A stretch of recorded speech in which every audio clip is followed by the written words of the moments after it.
There's been a lot of talk about identity lately, but how far does it go? And is it possible to be wrong? We went to the University of Washington to find out. Are you aware of the debate happening in Washington State around the ability to access bathrooms, locker rooms, spas based on gender identity and gender expression? I think people should be able to have access to the facility. I think bathrooms could and potentially should be gender neutral because there doesn't need to be a classification for differences. I think people definitely should have the ability to go into whichever locker room they want. I feel like at least public universities should do their best to accommodate for those who do not have a specific gender identity. You know, whether you identify as male or female and whether your sex at birth is matching to that, you should be able to utilize the resources. So if I told you that I was a woman, what would your response be? Good for you. Okay. Like, yeah. Nice to meet you. I'd be like, what? Really? I don't have a problem with it. I'd ask you how you came to that conclusion. If I told you that I was Chinese, what would your response be? I mean, I might be a little surprised, but I would say, good for you. Like, yeah, be who you are. I would maybe think you had some Chinese ancestor.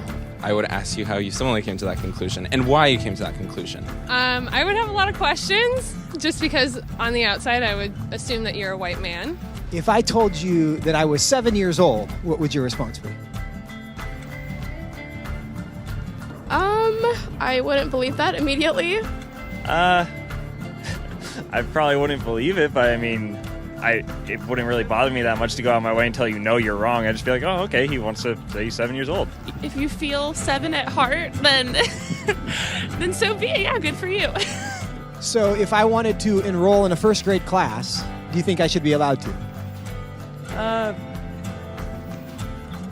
Probably not, I guess. I mean, unless you haven't completed first grade up to this point and for some reason need to do that now. If that's where you feel like mentally you should be, then I feel like there are communities that would accept you for that. I would say so long as you're not hindering society and you're not causing harm to other people, I feel like that should be an okay thing. If I told you I'm 6 feet 5 inches, what would you say? That I would question. Why? Because you're not.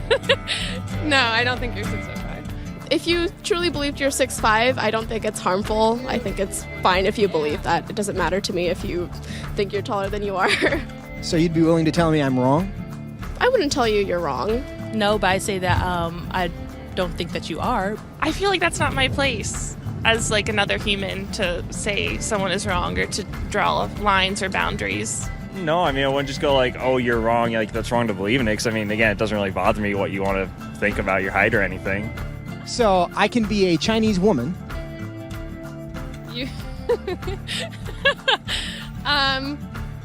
sure. But I can't be a 6'5" Chinese woman. Yes. If you thoroughly debated me or explained why you felt that you were 6'5", I feel like I would be very open to saying that you were 6'5", or Chinese, or a woman. It shouldn't be hard to tell a 5'9" white guy that he's not a 6'5" Chinese woman. But clearly it is. Why? What does that say about our culture?